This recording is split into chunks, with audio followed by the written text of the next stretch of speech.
What's up, everyone? I'm live right now. Today is March 25, 2019, here in Houston. It is 6:39 p.m. in the evening.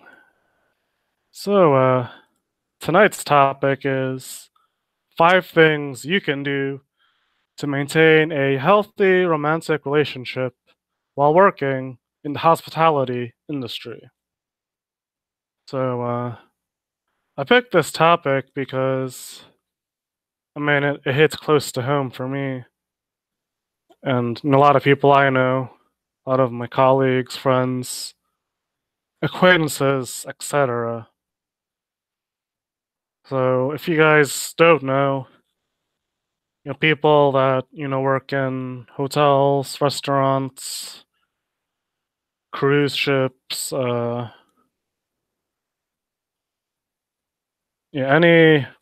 anything in the service industry, anything in the hospitality sector, we do not have normal Monday to Friday, 9 to 5 schedules.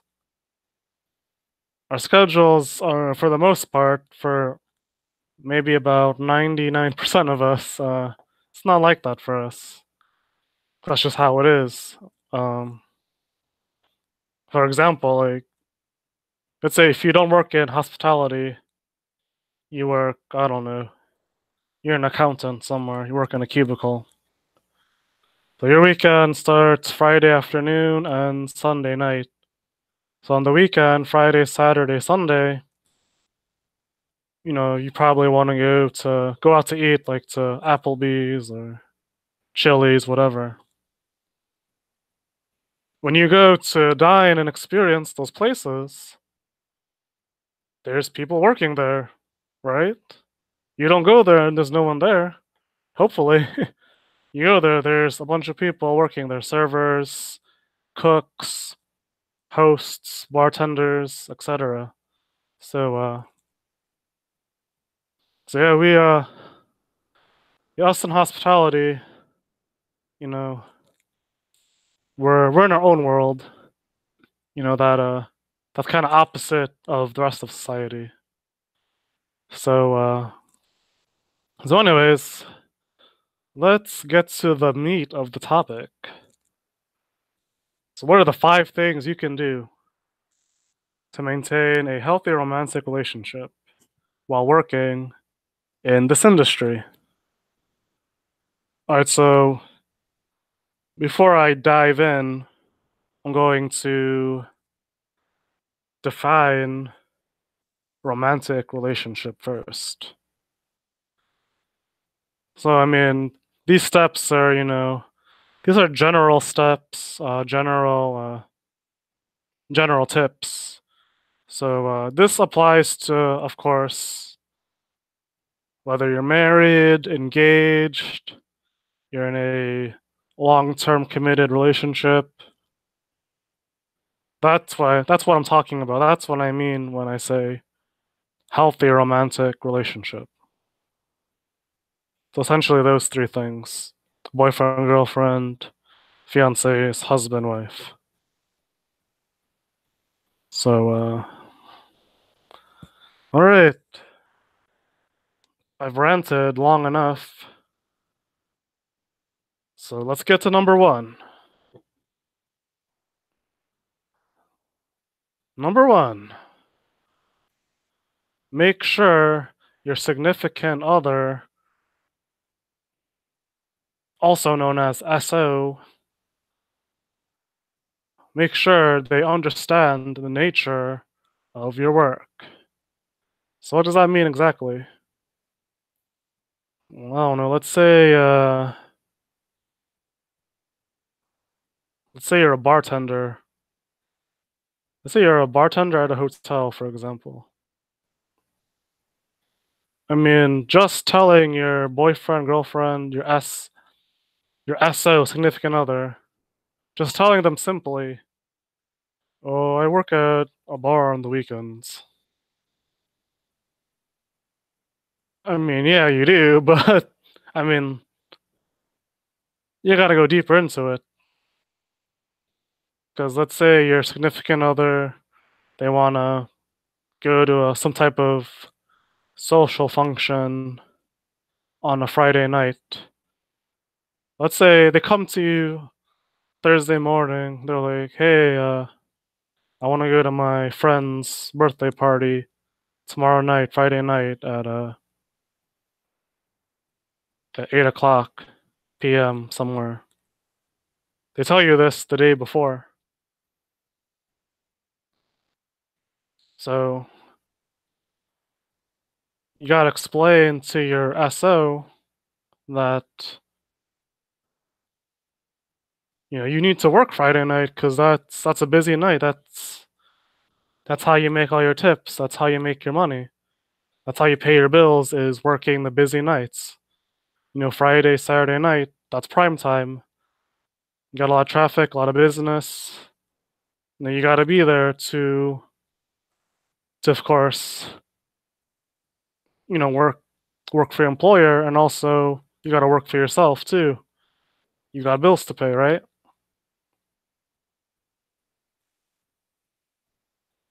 So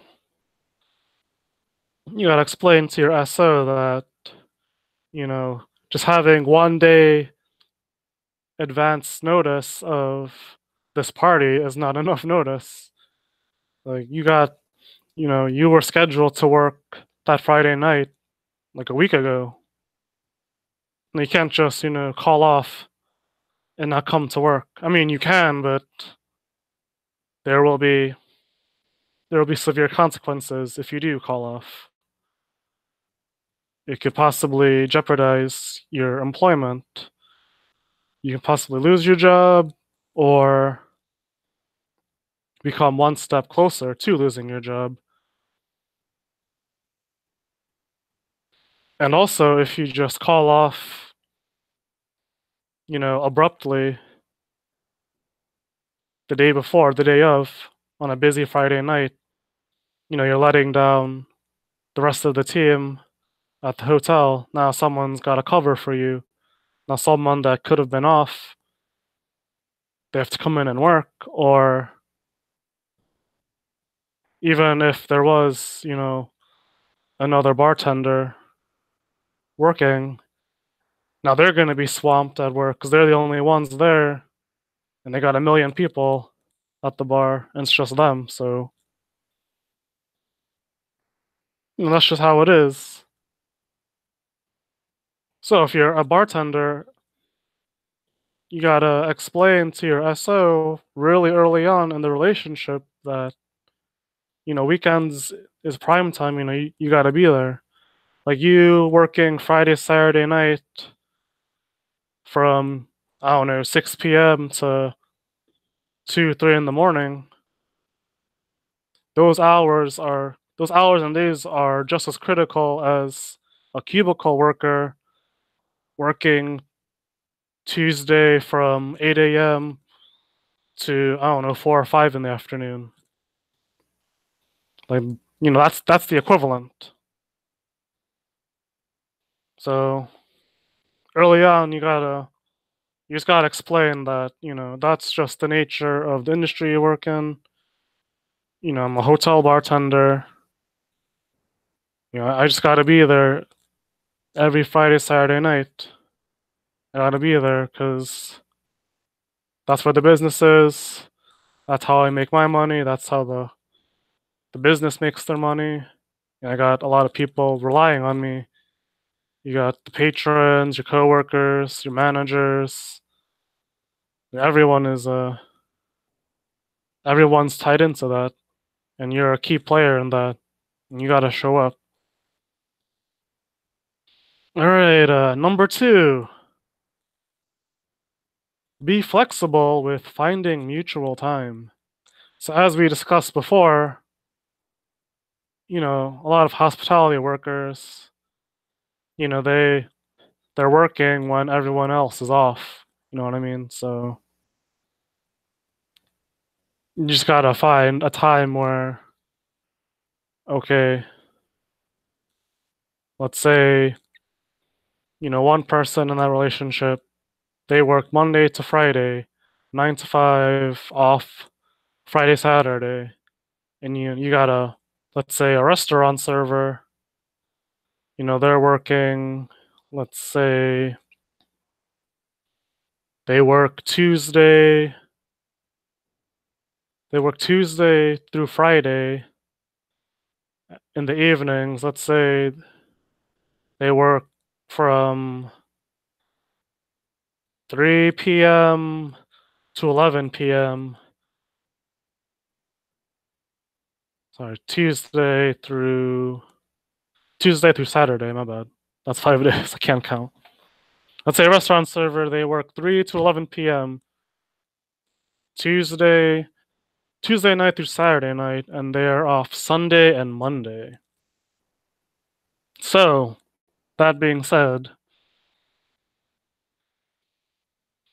5 days out of the week, the two people in that relationship, they can't just hang out in the evenings like on a Friday night, Thursday night, Friday night. They can't just hang out like that in the evening time. So you just gotta find a day and time where you guys are both off. You can't expect basically, like, you can't expect one person to bend and to what's the word? You can't just expect someone to just blow off work or inconvenience themselves just to accommodate the other person's schedule. You can't do that. I mean, you can, but it's going to cause a lot of strain. So that example I just gave, one person works Tuesday through Friday evenings, the other person Monday to Friday, 9 to 5. So Sunday is that one day when both people are off. So that couple, they can use that Sunday to themselves to hang out, do fun stuff together, etc., etc. Go on dates, whatever they want to do. So, yeah, it's about a mutual understanding of time and days off. That being said, let's say, you guys find a mutual time and day to spend time together. Great.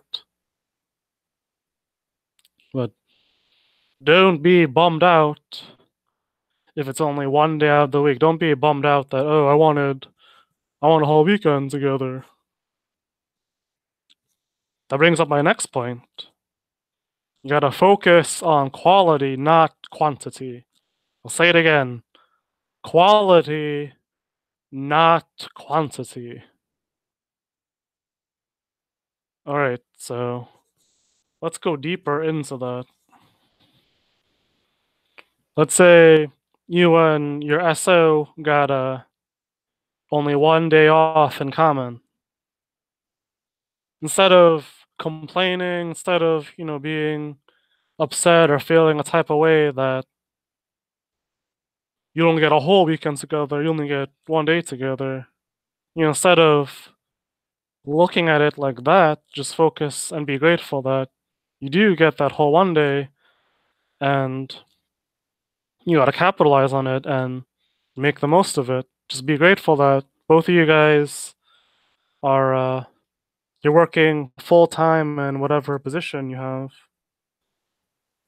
And you just gotta appreciate that even though you guys have very different schedules, that you do have that time period together on that one day. So just think of it like it's better than nothing, right? It's better than having absolutely no free time in common, right?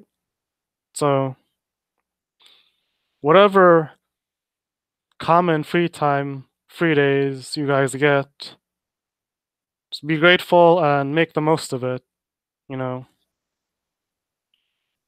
try and, you know, jam pack as many activities as you can, or as your, I'll rephrase that, schedule as many activities as both of you guys are willing to do on that day both of you guys are off.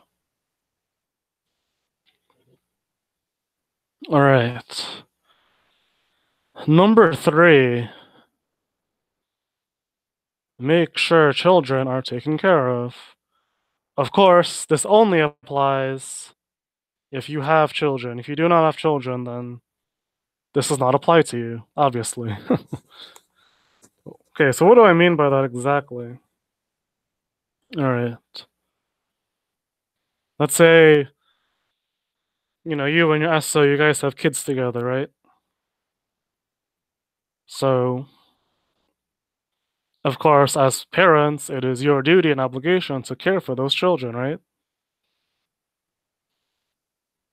So, if your children don't have a babysitter or don't have someone to take care of them, then you as a couple, you guys aren't going out. I mean, you can go out, but you're gonna have to bring your kids with you. So just make sure, let's say once you guys have established, a certain day and time to have a quote unquote date night or date together, you gotta make sure as well that you have someone that is willing to care for your kids while you guys are out enjoying each other. Whether it be a friend, a family member, or even a hired babysitter. Just handle that. Do whatever you gotta do to make sure that you have proper childcare so both of you guys can enjoy each other. And also too, I'll throw in another element as well. Let's say you guys are kind of on a tight budget when it comes to childcare, because as I know, at least in the United States, in most states, most places, that childcare in this country can be expensive. It's definitely not cheap. So you may want to consider, instead of having both of you guys having a schedule where that would require hiring someone to watch your children, you may want to consider having one person work overnight and another person work during traditional business hours. That way, there's always someone in your household to watch your children. That is a consideration. Because, I mean, at the end of the day, whatever you decide to do, if both of you guys are stressed out because you're scrambling to find someone to take care of your kids, then that's going to put a strain on your own relationship if your kids don't have the proper care. All right. Number 4, think long term, not just short term.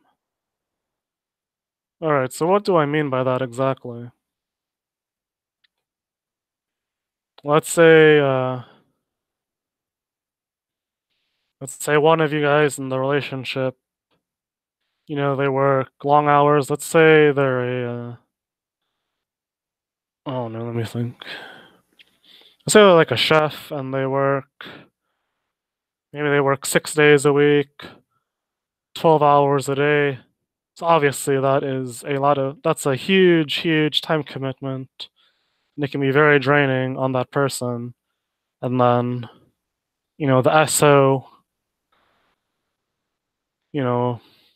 can suffer too because they may not see their loved one. They might not see them a lot or get to spend a lot of quality time with that person. So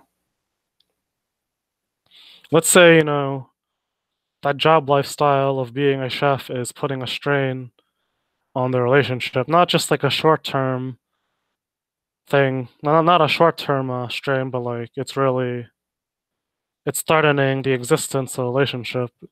It's uh it's making one person want to leave that relationship. Then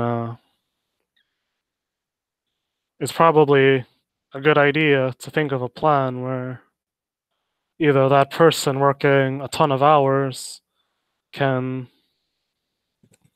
that they can somehow transition to another position in the company or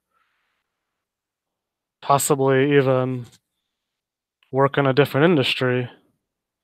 So, I mean, if you guys are really serious about sticking together, then,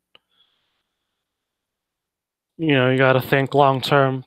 Think about, okay, things may be rough now with that person's work schedule, but let's think of a way where that person can somehow cut back on hours by, working another job, working in another position in the same company, leaving the industry, making some kind of move so that way, the relationship can still thrive.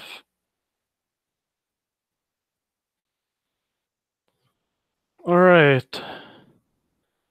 Last but not least, number 5, take time for yourself. And then I'll follow that up with a quote, I guess it's pretty cliche, but it's still nonetheless very valid and rings true. The quote is, "You can't make others happy if you aren't happy yourself." So, and we talked a lot about finding common times for couples to hang out and enjoy each other. We talked about, you know, making time and scheduling and just making sure children are taken care of. All that being said, let's not forget about the individual person, yourself. Especially if you're a manager in this industry, like if you're a hotel manager, restaurant manager, a chef, some type of, if you got a leadership position in the hospitality industry, you are more than likely that you're more than likely working at least 50 hours a week, and that's like a bare minimum. I mean, in reality, you're probably averaging, you know, 60, 70 hours a week. So it can be very taxing, very strenuous on your mind, body, and emotions. Working, it's working with people, working with your coworkers, colleagues, your subordinates, people and managers above you, and of course dealing with the general public in your line of work. It can be really hard on your body. So yeah, don't forget, when you finally do get off time, when you do get downtime, even after work, take care of yourself. Take care of your diet, get as much exercise as you can, take care of your mental health. Because at the end of the day, I mean, yeah, of course, work hard for whoever your employer is. Work hard, do your best, be responsible, do all that by all means, of course. But at the end of the day, if you lose your mind, if you go crazy, I think you're a human being. Like don't let your job define you as a person. Like you're important whether you work wherever you work at, wherever. Getting tongue tied. You're important whether you work at this XYZ company, or you work at another company, or if you work in a completely different field,